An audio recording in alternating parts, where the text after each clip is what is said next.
Hello everyone, how are you doing? This is Helper Hut here with another quick tutorial. In today's tutorial, I'm going to show you guys how to remove extra space after paragraphs in Microsoft Word.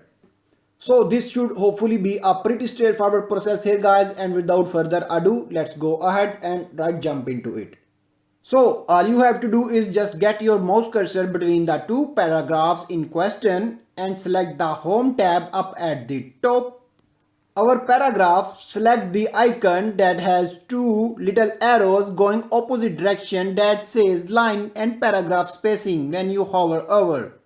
Click inside of there and you can select either just 1.0 which is just standard, or you can go to 2.0 which is double spaced. If you are looking to modify a certain area that's already been spaced, just highlight the whole area that you have the big gap in here and then select that icon and then just select line spacing. You can just select single or double space and then you would select OK.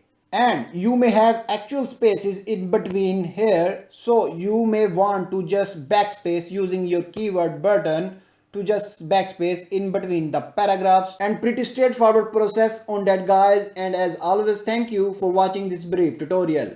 Do able to help you out, and I do look forward to catching you all in the next tutorial. Goodbye.